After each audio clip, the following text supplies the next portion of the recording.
Muito bem, vamos então dar início às nossas atividades na plenária, agora pela manhã. Nós iniciaremos com o painel Empresas Familiares, Governança e Sucessão. E eu convido para que venha ao palco para fazer a mediação deste painel Eduardo Valério, que é presidente do Conselho da GoNext Governança e Sucessão.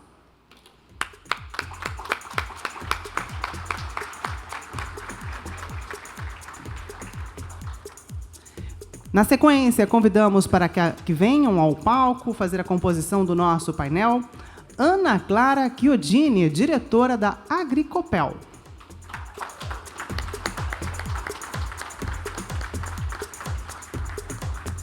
Convidamos também Paulo César Chiodini, presidente da Agricopel.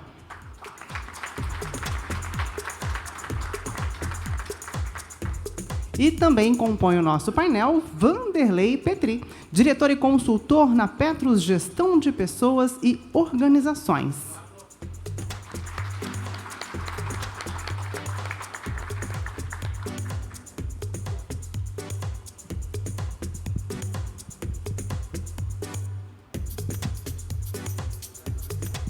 Vamos, então, dando início ao painel Empresas Familiares, Governança e Sucessão, e eu passo a palavra ao nosso mediador, Eduardo Valério. Muito obrigado. Bom dia, pessoal. É uma satisfação muito grande estar aqui. Gostaria de agradecer ao presidente Alexandre e toda a diretoria e organização aqui da CATES, parabenizar pelo evento. Para mim é uma honra estar aqui, é uma satisfação poder compartilhar com vocês um assunto que sempre que existirem empresas e pessoas, vai estar nas prioridades, né? Que é tratar de governança e sucessão. Eu tenho militado nesse tema já há mais de 25 anos e consegui fazer uma trajetória com um aprendizado muito grande com uma empresa como a dos senhores e que trago aqui um resumo, né, de um tema que hoje faz parte da agenda de 80%, mais de 80% de todas as empresas, né? Quando a gente fala de governar um negócio, já é bastante complexo. Quando você pensa dentro da governança, um aspecto relativo à sucessão, e aqui eu faço um parêntese, pessoal, porque sucessão não tem a ver apenas com negócios da família, tem a ver com todas as posições-chave dentro de uma empresa, né? Vocês vão ver daqui a pouco, no case aqui do Paulo e da Ana da Agricopel, e também o que a CATES está fazendo aqui através do trabalho do Petri, a dinâmica que o processo sucessório tem tomado dentro das organizações. E, assim, para a gente introduzir o contexto, como eu falei, 80% das empresas hoje estão pensando nos seus processos sucessórios, seja para os membros da família que estão dentro da gestão, seja para os cargos-chave dentro das suas organizações. Hoje eu faço parte de alguns conselhos de administração, tenho a honra de presidir alguns deles na área de alimentação, na área de infraestrutura, e a agenda nossa nesses conselhos hoje, após a estratégia da empresa e administrar aí as crises, né, que permeiam os nossos negócios, o tema mais importante para nós é pensar o futuro, e não tem como pensar o futuro sem pensar em processos sucessórios. Não tem fórmula mágica, existem N metodologias para a gente tratar desses temas. Cada empresa usa a sua solução, encontra seus caminhos, mas tem 5 aspectos de um processo de sucessão que a gente tem que avaliar e cuidar, que são obrigatórios no processo sucessório. Eu não quero aqui cansar vocês aqui com metodologia, mas para a gente levar para casa essas 5 dimensões, né? Então, independente de ser um familiar ou não, isso é muito importante, são 5 aspectos, são 5 perspectivas que a gente tem que observar no momento sucessório. O primeiro deles é a estratégia do negócio. Para onde a empresa vai, para onde o negócio está indo. A estratégia, o planejamento estratégico, o nome que nós venhamos a dar, ele define qual é o modelo de competências que nós precisamos desenvolver dentro de uma organização para traçar um processo sucessório. Eu quero preparar os times futuros, de futuros líderes da minha empresa, com base em qual estratégia da empresa. Então, planejar o futuro, planejar o planejamento estratégico de forma estruturada, ele ajuda muito a definir um processo sucessório. Então, sem esse rumo, sem esse guia, né, eu costumo brincar que o planejamento estratégico é o GPS e o Waze são os ajustes da estratégia conforme o tráfego vai ser demonstrando para nós, né? E o Waze são os instrumentos da implementação do planejamento estratégico. A outra perspectiva, a outra dimensão, pessoal, que é fundamental a gente entender quando fala de um processo sucessório, é, obviamente, preparar o sucedido. Quem vai passar o bastão? E aqui, de novo, a gente vai ver o case aqui da Agricopel, que é um case bem sucedido em governança, mas o que eu tenho encontrado em várias empresas é uma dificuldade muito grande, porque a gente olha muito os sucessores e esquece de olhar o sucedido. E muitos dos problemas sucessórios que existem é porque o sucedido foi, vamos dizer assim, menosprezado. Qual é o projeto desse empresário, desse empreendedor? Porque o empreendedor, ele não deixa de ser empreendedor porque ele vai perder, entre aspas, aquela função de presidente da empresa ou diretor-geral. Ele tem que ter novos projetos para continuar sendo empreendedor. Então, tratar bem o processo de desenvolvimento do sucedido, que é um grande desafio, ele é uma perspectiva que deve ser respeitada dentro de um processo sucessório. O processo, a terceira dimensão é, obviamente, cuidar dos sucessores, e aí tem várias fórmulas de tratar desse aspecto, desde de uma busca de talentos, existem empresas especializadas para fazer isso, talentos dentro e de fora da empresa, desenhar as competências para esses sucessores, fazer as avaliações inerentes a esse processo e desenhar o seu processo de desenvolvimento. Então, até agora a gente está falando de três dimensões, né? A estratégia da organização, o sucedido, o sucessor. Esses dois últimos são muito importantes também dentro desse contexto, que é preparar a governança da empresa. Você precisa ter, de alguma maneira, independente do porte da companhia, uma pequena estrutura que possa ajudar a acompanhar o processo. Algumas empresas têm os seus conselhos de administração, estatutários ou não, consultivos ou não, mas é importante que tenha a figura de um fórum específico para discutir o avanço do processo sucessório. Então, tem uma estrutura da governança que é muito necessária para fazer com que o processo sucessório seja acompanhado, principalmente por terceiros, né? A gente tem aqui o Petri, que também é especializado nesse tema, e a figura do outsider, né, do agente externo, é fundamental para acompanhar esse processo. E a quinta dimensão, muito importante, são os demais stakeholders, né, as demais partes interessadas, né? Eu costumo recomendar para as empresas sempre que atuem também no processo sucessório, envolvendo os principais clientes, fornecedores, toda essa constelação que faz com que aquela empresa, aquela entidade se desenvolva, deve estar participando dentro das suas dimensões de um processo sucessório. Sucessão, a gente poderia passar aqui vários dias falando sobre isso, né? Mas eu queria fazer essa contextualização e a importância do papel da governança, de você ter essas estruturas, para que a gente possa, nas nossas empresas, nas nossas reflexões, fazer um checklist se a gente está olhando todas essas dimensões quando a gente trata do assunto de governança.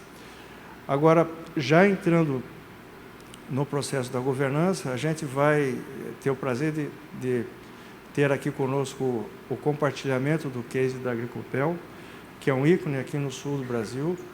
Eu tive a oportunidade de conversar aqui um pouco rapidamente com o Paulo sobre os desafios, né, de todas as empresas, né, e eu acho que tem muita coisa importante que vai ser compartilhada aqui, e aí a gente vai explorar um pouco mais esse case com as nossas perguntas e intervenções. E depois a gente vai saber como essa entidade aqui, a CATES, está tratando desse tema junto aos associados, junto a vocês, que já há um processo em andamento que é muito importante, Alexandre, uma entidade como essa apoiar as empresas, porque os processos sucessórios, estão entrando num processo de ensanduichamento. O que é isso? As gerações estão durando mais. Antigamente, você previa lá nos conselhos de administração, nas diretorias, que você tinha que se aposentar com 60 anos, né? Que o conselheiro tinha que deixar uma empresa com 70 anos. Hoje, as gerações estão durando mais, com a capacidade intelectual funcionando bem. Então, um dos desafios da sucessão é como acomodar essas gerações dentro da companhia ao mesmo tempo, né? Dentro da governança, melhor dizendo, né? Não só diretorias, mas as outras instâncias da governança da empresa. Então, esse era o recado inicial que eu queria deixar com vocês. Mais uma vez, agradecer aí pela oportunidade. E aí, na sequência, a gente já vai começar a observar aí o projeto da Agricopel. Obrigado, pessoal.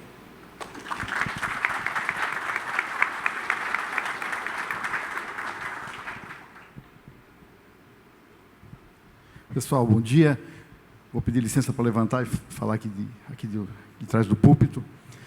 Agradecer a CAT, o presidente, em nome do presidente Alexandre, pela oportunidade. Falar do nosso negócio sempre é um motivo de orgulho e de satisfação, né? Então, muito obrigado pelo convite.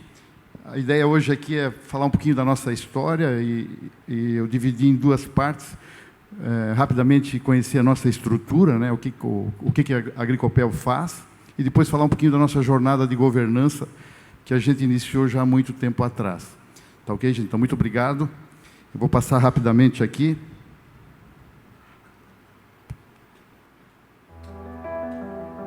Quando temos propósito, tudo o que fazemos passa a ter mais valor e um sentido ainda maior.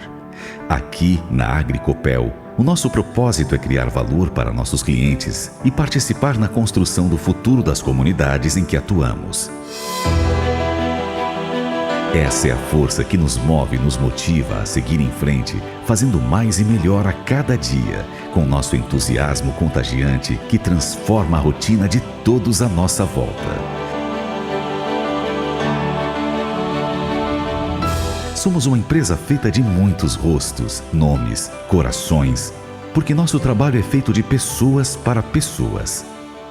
Sabemos que para alcançar o sucesso é preciso dar as mãos. Por isso acreditamos que o relacionamento é a base de tudo e é a confiança de nossos clientes e parceiros que nos inspira.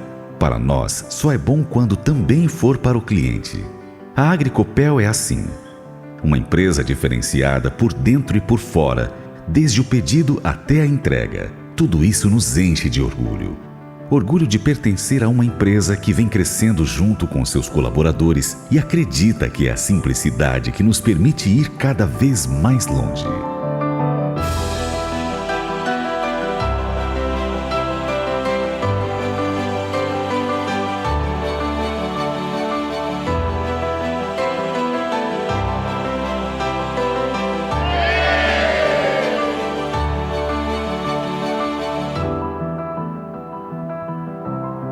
Agricopel.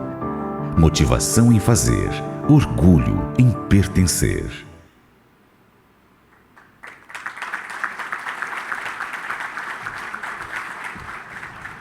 Então, gente, nós somos uma empresa familiar de 4 irmãos sócios. Um irmão já não está mais no negócio, já se aposentou, meu irmão mais velho. A minha irmã está no processo aí dos últimos meses, a partir de 2024 ela não está mais no negócio, e eu continuo, e um irmão mais novo ainda no negócio. Então, rapidamente, o nosso propósito é criar valor para os nossos clientes e participar na construção do futuro das comunidades nas quais estamos inseridos. E os nossos valores é bom para nós quando também for para o cliente. A simplicidade nos permite ir mais longe. Queremos fazer mais e melhor a cada dia. Nosso trabalho é feito de pessoas para pessoas. A confiança de clientes e parceiros nos inspira e o entusiasmo contagia e transforma a rotina. Eu sei que o tema hoje aqui é governança e sucessão, mas trazer um pouquinho da nossa estrutura até para vocês poderem olhar o nosso tamanho e comparar com o que a gente está fazendo em termos de sucessão no negócio, né? Então, o nosso negócio, a marca Mime aos postos, a gente opera, então, a gente é totalmente verticalizado no negócio de petróleo, de combustível, né? Então, a operação, de começar da ponta para trás, né, a gente opera hoje 54 postos com a marca Shell. Aí nós temos a Agricopel, que então, os postos é um CNPJ, é uma empresa. A Agricopel, então, tem o TRR, tem o Lubrificantes, Transporte, o BioAr, que é um outro CNPJ. Então, a gente... duas empresas operacionais, que engloba também o BioAr.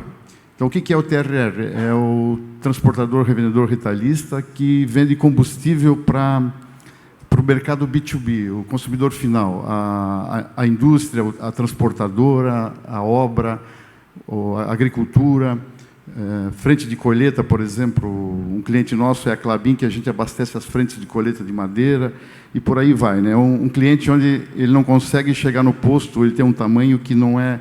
Ele é grande para o posto e pequeno para uma distribuidora. A Agricopel Lubrificantes, nós somos distribuidor Shell em Santa Catarina e no Paraná. Então, todo o lubrificante Shell dos dois estados é nós que distribuímos. E o TRR também a gente tem atuação no Paraná e Santa Catarina. O transporte, a gente tem uma operação de transporte de combustível.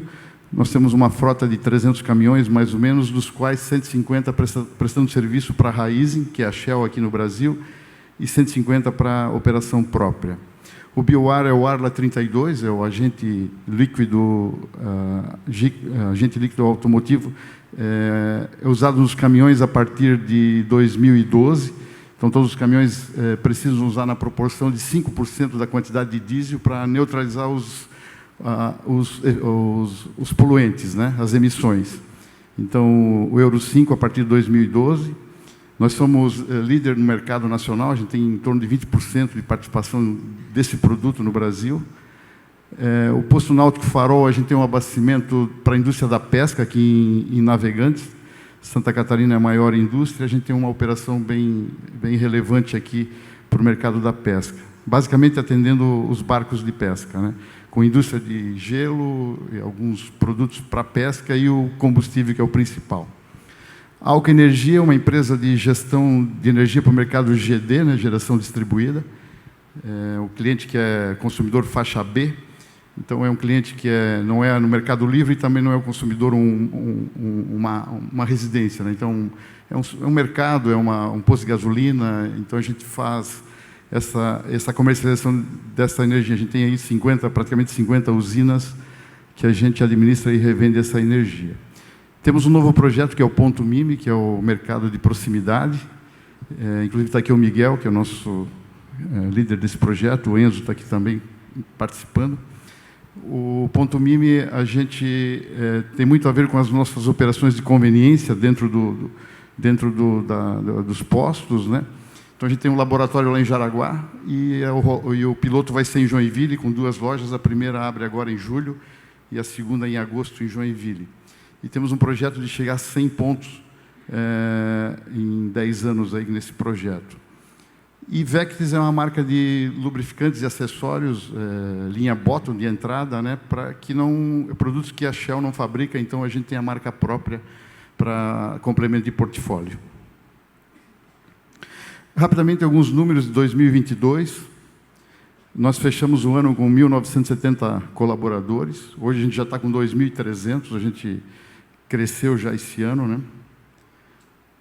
Nós fechamos o nosso faturamento em 4 bilhões, tivemos um incremento de 38%, muito puxado pelo aumento, né, a inflação do produto combustível, né?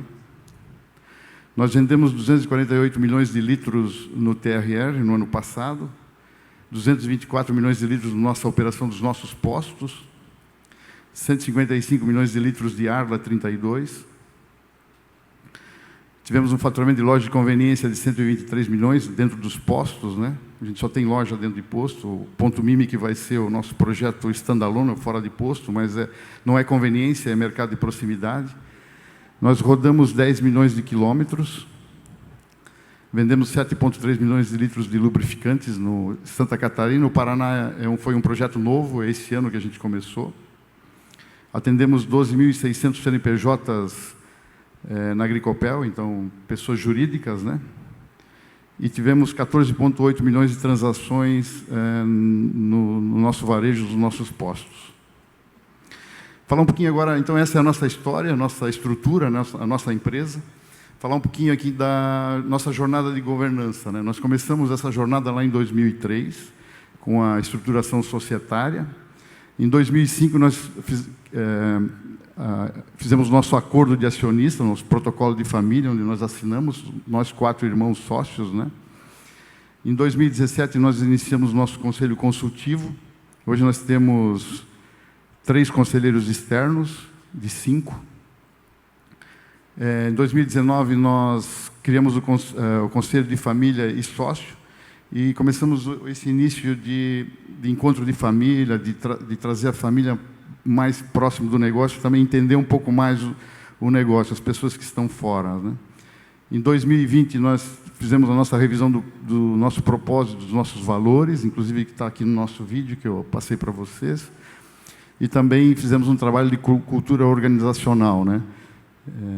Em 2022 a gente segregou, então a gente tinha lá o Conselho de Família que englobava os dois, sócio e família meio que se confundia, e a gente sentiu necessidade de segregar. Conselho de sócio para falar do negócio e Conselho da Família para receber as informações, cuidar da família, e também, então a parte de negócio está no Conselho de Sócios, onde os 4 irmãos se reúnem com mais um membro de cada família. Continuando aqui essa é a nossa estrutura de governança. Agora eu vou falar um pouquinho da nossa jornada de sucessão, né? Em 2018 nós fizemos o perfil de competências e dos sucessores, então fizemos a avaliação de todos os nossos gestores e mapeamos 5 potenciais sucessores internos, né? Na época a gente fez trabalho com a Kimball, que fez esse acompanhamento durante um período de desenvolvimento, inclusive. Em 2019, nós... então, o acompanhamento dos planos de desenvolvimento individuais, que já foi falado aqui no início da fala, né? Em 2020, nós criamos um comitê de sucessão, inclusive participa conselheiros nossos do conselho pela importância do tema sucessão, né? A gente entende que é uma dor de todas as empresas, né? E sempre é um momento muito crítico de possível ruptura, então é importante esse acompanhamento, esse investimento de tempo, né, para esse tema. Alinhamento do perfil final com os sócios, né, também, na época, a gente fez esse alinhamento. Em 2002, nós estamos revisando a estrutura organizacional, a gente trouxe uma empresa de fora para nos ajudar a estruturar. A questão de sucessão, ela foi falado aqui do sucedido, né, e do planejamento. Eu acho que foi falado de planejamento estratégico, e para a própria sucessão existe um planejamento para os sucedidos, né, para o sucessor e para os sucedidos, né. Então, a gente tem uma linha do tempo, a gente traçou. Essa linha do tempo ela não é uma linha, por exemplo, uma data específica, dizer, vai acontecer dia 31 de dezembro de 2023 ou 2024, não é isso. A gente já tem uma linha do tempo traçada, que ela pode ser antecipada ou pode ser postergada, dependendo da evolução de todo o plano, né, e de todo o desejo, né. Eu acho que um ponto também que foi falado aqui na fala, que eu gostaria de mencionar, as pessoas, eu tenho 55 anos, e tem um projeto de vida e um planejamento, né? Então, realmente de abrir o espaço, porque foi falado aí do sanduíche, né? Que as pessoas realmente estão tendo uma longevidade, mas eu tenho uma preocupação de realmente abrir espaço para as pessoas novas, cabeças novas. Então, como é que nós vamos motivar um jovem ou um possível sucessor com 50 anos de idade? Ele já está pensando e já tem os planos dele, né? Eu lembro que eu era criança, eu era jovem, e eu fazia cobrança no posto. Nossa empresa tem 45 anos, então eu nasci dentro do posto de gasolina, né? E tinha um curtume muito grande lá em Jaraguá. E eu lembro que o proprietário do curtume, o seu Arnoldo, eu ia fazer cobrança, ela chegava às 2h30 da tarde lá, ele estava descansando, então o escritório era assim, junto na casa, né? Aí os filhos, já com 70 anos, esperando o pai de 90 para abrir o cofre, para dar o talão de cheque, para assinar o cheque.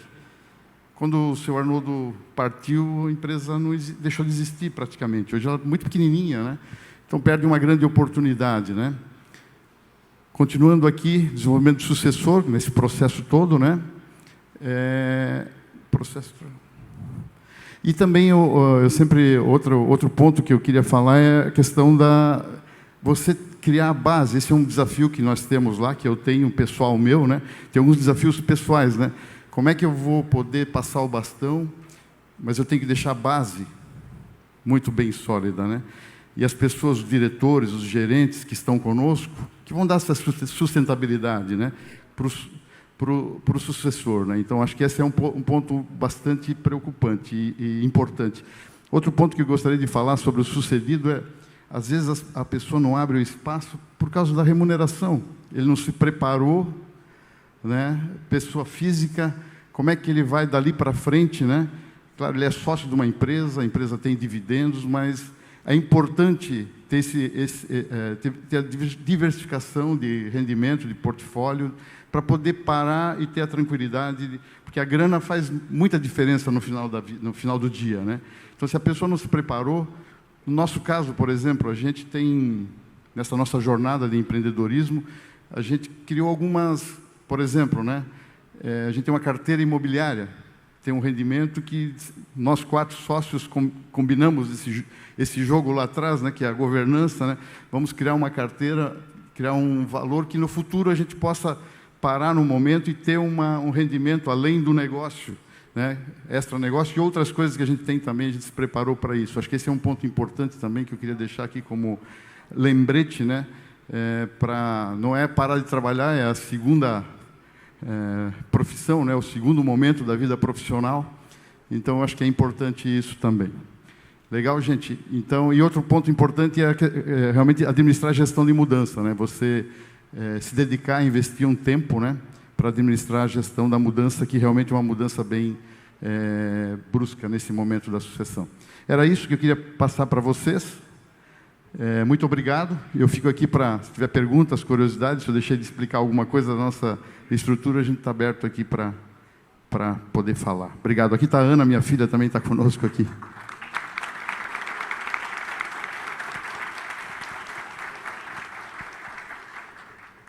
Bom, parabéns, Paulo, obrigado por compartilhar aí. E vocês todos viram, né, o case aqui da Agricopel, de uma forma bem didática, estruturada. E agora a nossa ideia aqui é explorar um pouco mais, Paulo e Ana, essas etapas.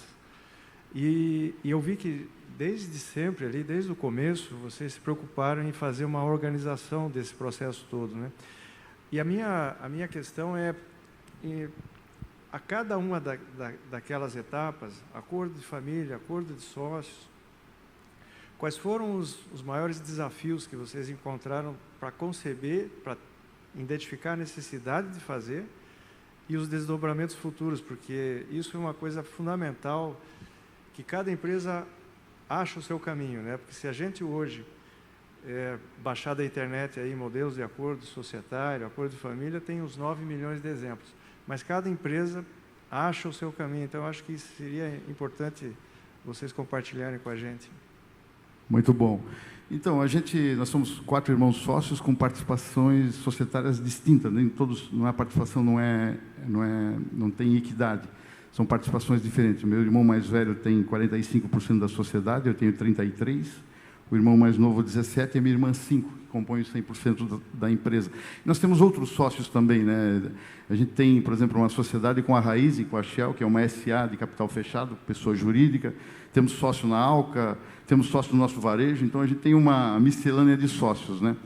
Mas nós 4, a gente sempre trabalhou junto e sempre se respeitou muito, sabe? Cada um numa área e cada um tinha sua autonomia para tomar decisão, e as decisões maiores sempre foi em colegiado, nós 4. E tínhamos um combinado, e temos um combinado, se algum assunto diverge, alguém diverge, a gente ou tenta convencer, ou convence, ou não faz, ou não toma decisão, né? A questão do protocolo e do acordo foi muito tranquilo, porque existia esse ambiente muito favorável, né? Então, a gente escreveu lá, combinou a regra, né? Combinou a regra e escreveu. O problema é o seguinte, o desafio é o seguinte, é o que está escrito ir para a prática. E assim, e todas as pessoas estarem alinhados com o que está escrito, né? Às vezes está lá escrito, todo mundo assinou, mas não pratica.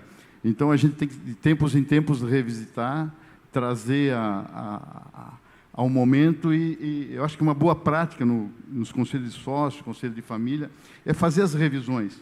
Inclusive, nós fizemos uma revisão do nosso acordo, faz uns 3 anos atrás, agora estamos fazendo a segunda revisão, agora a gente já combinou a segunda, alguns pontos que tinham que ser melhorados, às vezes a gente esquece alguma coisa que tem que ser incluído. É o recombinar, né? Eu acho que isso também é importante, não está escrito na pedra, né? Naquele momento era aquilo, mas agora tem uma nova situação, vamos recombinar todo mundo junto, né? Eu acho que esse é um grande desafio aí da sua pergunta. Mas só voltando um pouquinho, né? Essa questão de governança é de extrema importância para qualquer tamanho de empresa, né? Não importa.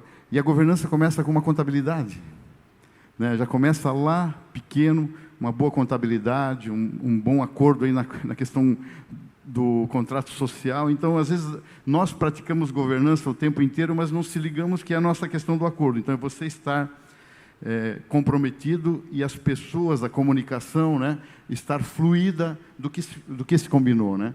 Porque é muito fácil, 4 combinam e tal, mas aí as outras pessoas são impactadas, né? Eles têm que saber, eles têm que entender, eles têm que também estar de acordo com aquilo, né? É excelente. E como você bem falou, Paulo, o ambiente que é criado para que se tenha boas conversas e esse alinhamento, ele é responsável, inclusive, por facilitar a implementação também, né? E a preocupação de vocês em modernizar os seus acordos, repactuar os seus combinados, tem a ver com a modernidade que cerca a humanidade, né? A tecnologia. Então, tem coisas que precisam, de fato, ser atualizadas. Eu tenho um ponto aqui, agora para a Ana. Você que viveu boa parte dessa dinâmica, como é que vocês, da geração seguinte, começaram a enxergar esses movimentos e começar a olhar assim os espaços que estão se abrindo para vocês e o posicionamento de vocês em relação a isso, né? Primeiramente, bom dia. É um prazer estar aqui com vocês hoje, compartilhando um pouquinho da nossa história e aprendendo e trocando com vocês. Eu acho que isso aconteceu de uma forma muito natural e tranquila, porque lá em 2003, por exemplo, quando começou a se discutir acordos e protocolos, eu, por exemplo, tinha 10, 11 anos. Então, a gente foi convivendo com isso à medida que estava se formando, né? E convivendo muito com o negócio também. Eu acho que esse ambiente tranquilo e de muito respeito dos 4, ele é um legado que fica para a gente, né? Que está na segunda ou na terceira geração, de conviver também com o mesmo tipo de harmonia, de respeito, de escuta ativa. E a gente foi percebendo assim muito espaço de entrar também nesses momentos onde o Paulo falou, de a empresa crescendo, oportunidade de fazer, de desafios, e quem tem vontade encontra lá na Agricopel um ambiente muito aberto e com bastante desafio. Então, para abraçar isso, e o ambiente todo que a gente trabalha muito é um ambiente muito leve, muito colaborativo, como empresa, isso está na nossa cultura. Só que, claro, isso vem dos sócios, vem da família, e a gente que é família vive a cultura da empresa na família. Então, acho que isso tudo vai acontecendo de uma forma muito natural. Excelente. Se permitir, e dentro do nosso acordo está previsto a entrada de familiares, né? A formação, a jornada também para estar lá, né? Então, já tem um combinado no nosso acordo. Pré-definido. Eu ia abordar esse ponto mesmo.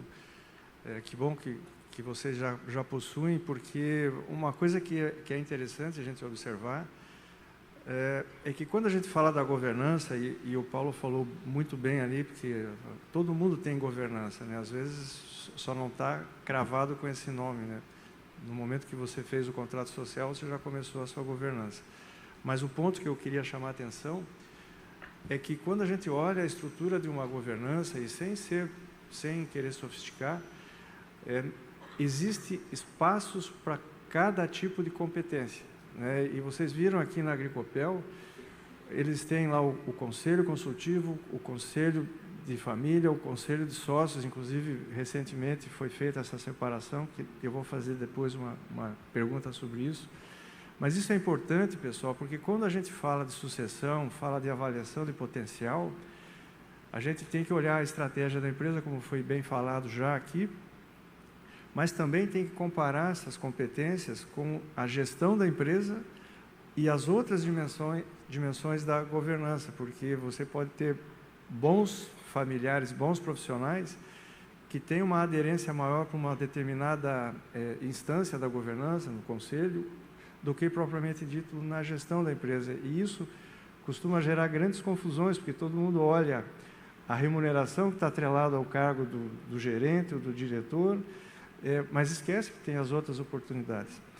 Mas o meu ponto é justamente no momento que vocês acharam necessário fazer a separação das conversas, né, da família e a conversa societária. Teve alguns indícios que vocês poderiam compartilhar com a gente, Paulo e Ana, quando vocês decidiram, então, fazer essa abertura? Então, a gente, na verdade, quando éramos nós 4 sócios, então, só nós, né, até então, que a gente não tinha essa construção que eu mostrei para vocês, a gente tomava as decisões, combinava entre nós 4 e cada um se organizava no seu núcleo de família, que não está errado, né? Só que a família também vem crescendo, os jovens vêm ficando adultos, né? E eu acho que essa comunicação, então, quando a gente tinha só... Aí depois a gente começou a ter só o conselho de família e discutia-se a questão societária lá também, né?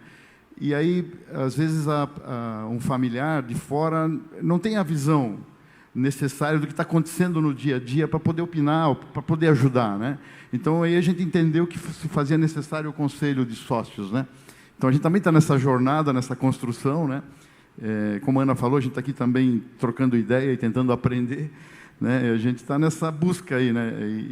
E tem funcionado bem, né? Então, a gente agora, nós 4 no conselho de sócios, temos mais um ente de cada núcleo, então também está contribuindo, né? Temos outros sócios que têm outros fóruns parecidos também, que a gente tem que ter a comunicação, né?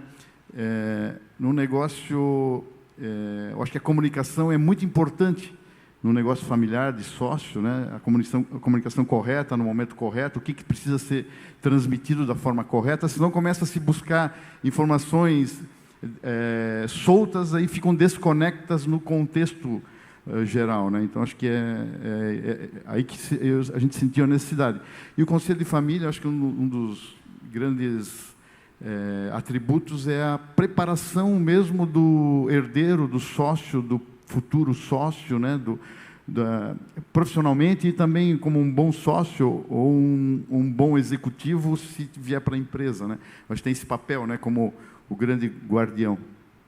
Muito bom. Acho que só complementando, essa jornada de segregação de papéis não é fácil. Entre o papel do sócio, o papel da família e o papel do gestor, enfim. Então, como o Paulo comentou, acho que a gente veio sentindo alguns sinais dessa necessidade de entender onde que eu me encaixo e qual tipo de decisão eu tomo.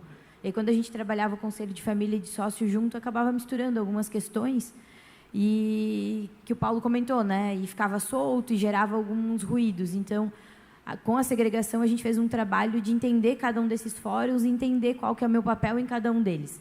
Então, eu acho que isso passa por uma jornada até de profissionalização, olhando para a gestão da empresa. Que quando eu, gestor da empresa, eu sou um profissional que é avaliado igual os demais, precisa entregar igual um profissional externo, independente se eu tenho algum vínculo de conselho, sócio, herdeiro, família. Então, a gente está nessa jornada aí de entender esses papéis, mas acho que vem muito dessa necessidade de cada um entender o seu papel e onde está colocado e em que momento também. Nesse momento, eu sou uma gestora na Agricopel, então eu estou com o crachá da Agricopel trabalhando para entregar o resultado da minha área. No momento, eu estou como ouvinte no Conselho de Sócios, eu estou olhando para o patrimônio. Eu não posso defender a minha área num Conselho de Sócios. Então, é um desafio. E sucessão é um processo que começa e não termina nunca, né? Então, é um desafio. E que bom, eu quero parabenizar novamente aí vocês por estar num modelo bem avançado e que faça sentido para a sociedade e para a família, né? Isso que é bem importante.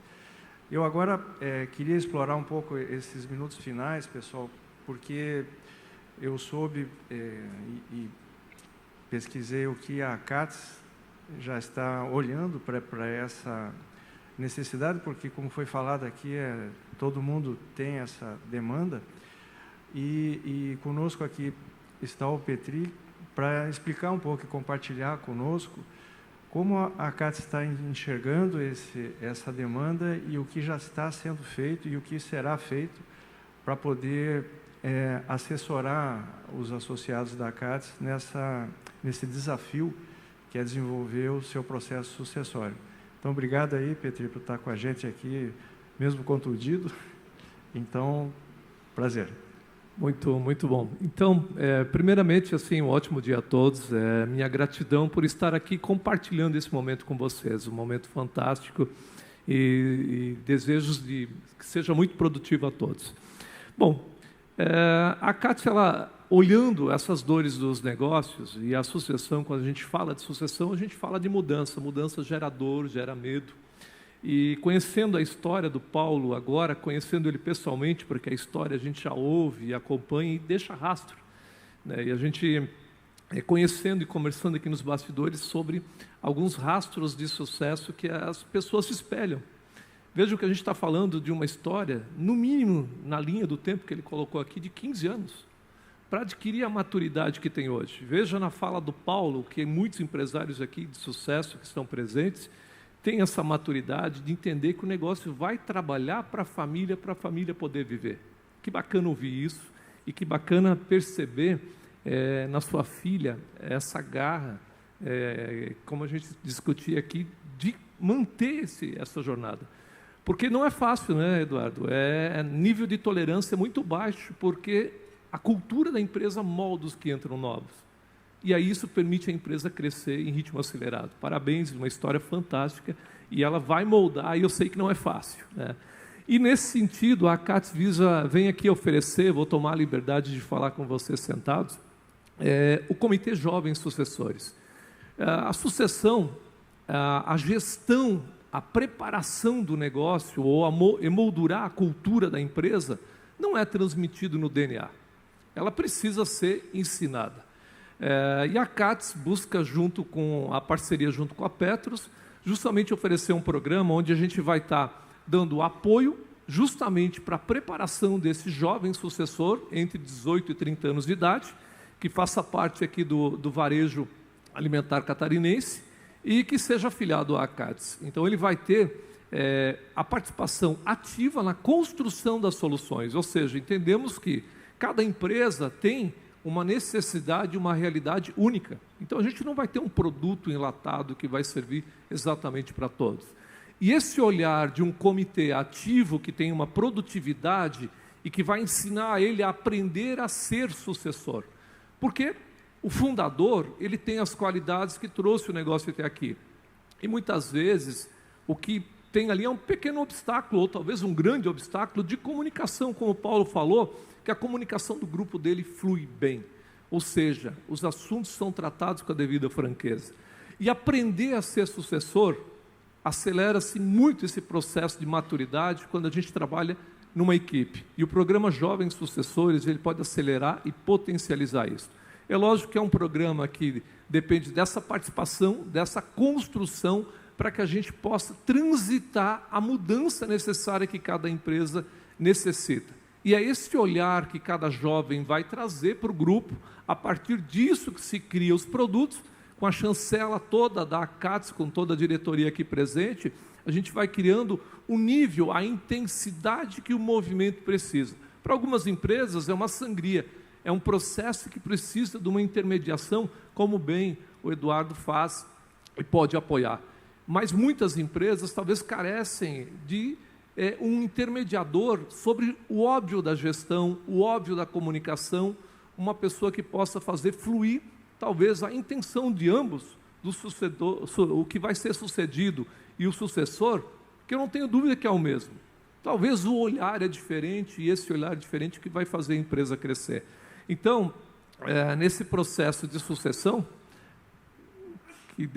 nós vamos, acho que abrir, tem um PDF anexo junto, talvez o PDF vai facilitar, deu um conflito de fontes aqui, mas enfim, esse processo, esse programa de jovens sucessores, ele vai trabalhar competências técnicas e competências comportamentais.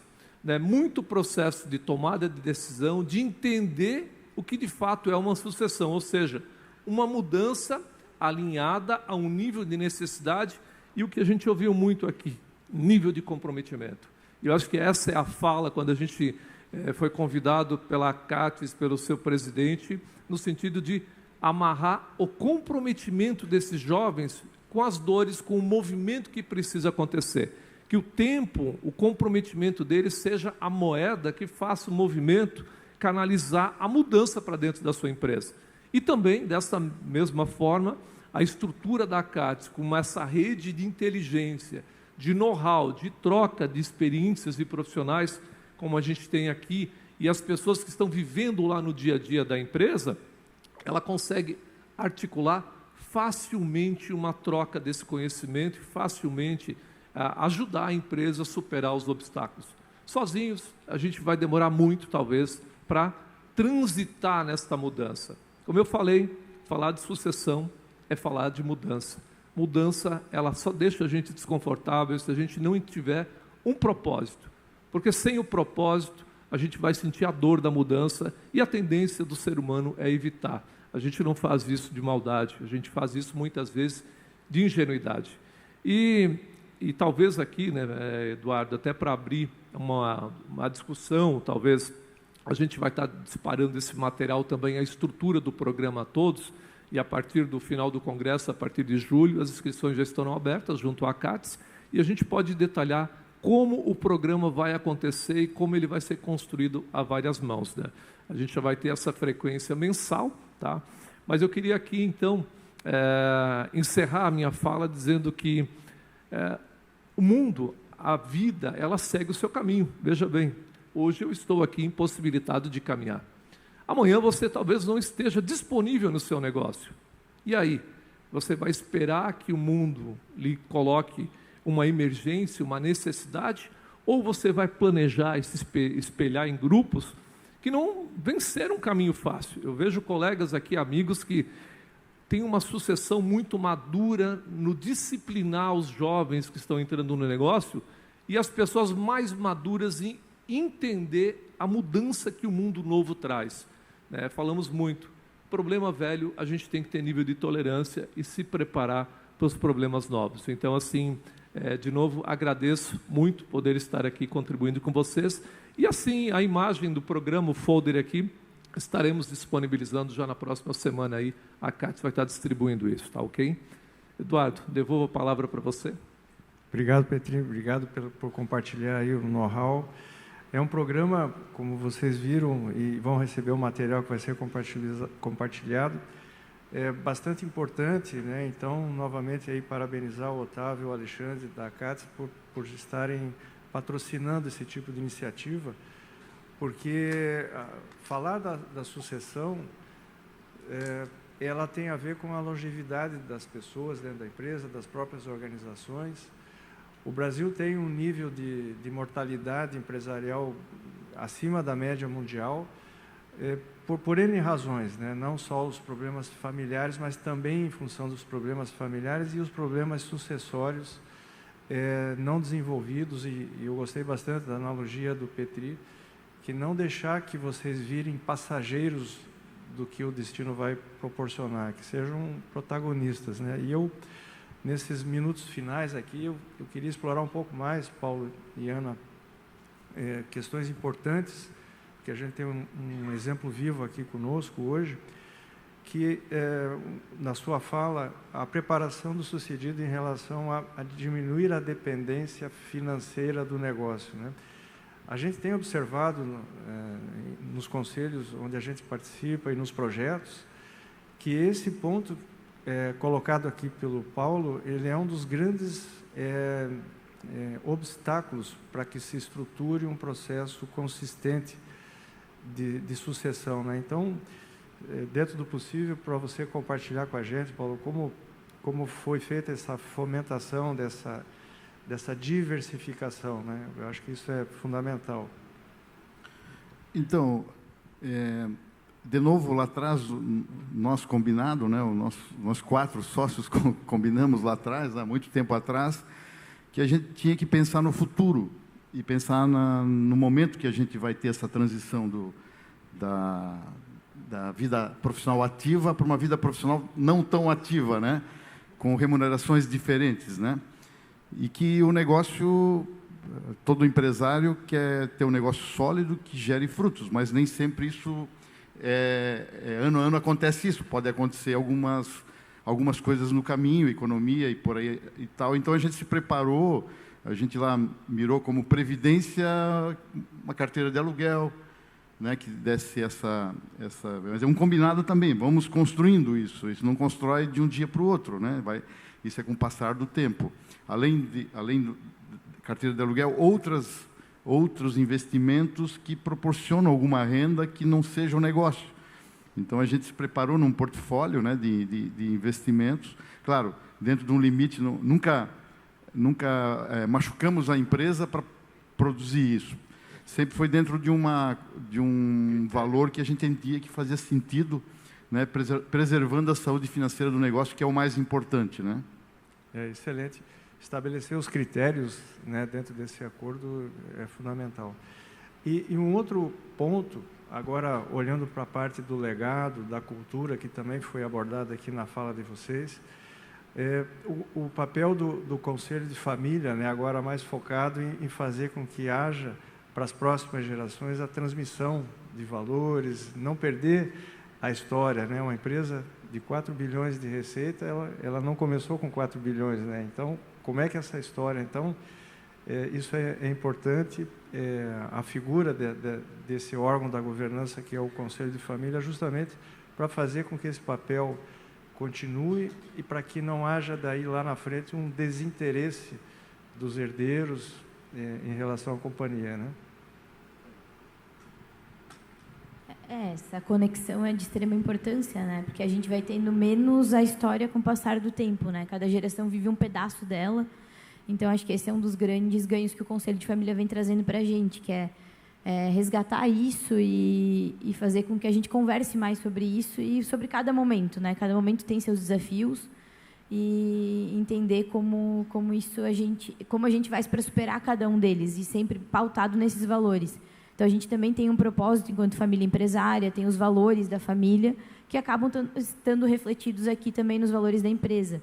Mas é um pouquinho diferente e isso faz com que a gente se sinta mais unido, alinhado e convergindo para o mesmo local quanto família empresária. É excelente.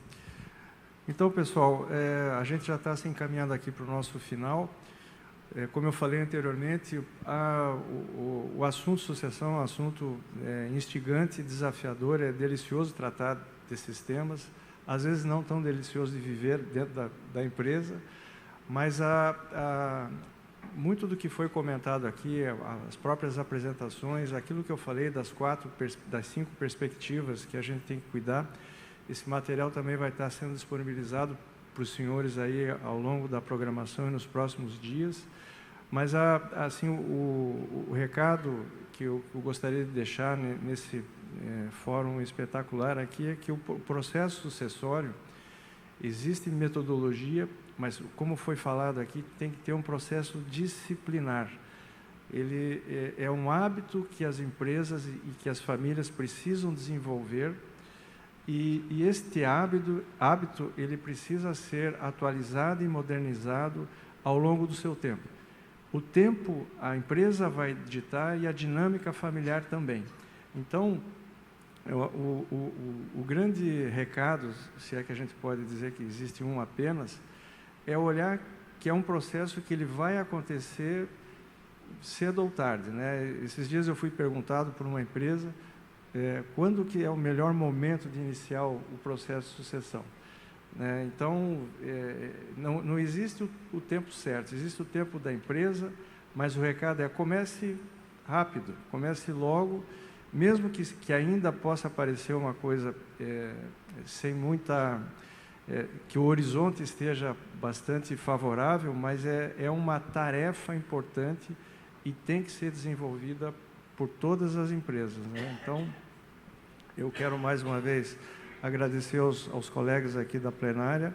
Eu também sempre aprendo muito nessas nossas conversas, Mais uma vez agradecer a administração da CATES, o Otávio, o presidente Alexandre, e os nossos contatos vão estar aí disponibilizados para os senhores. Então, muito obrigado aí pela participação, e foi um prazer estar aqui com todos vocês. Obrigado.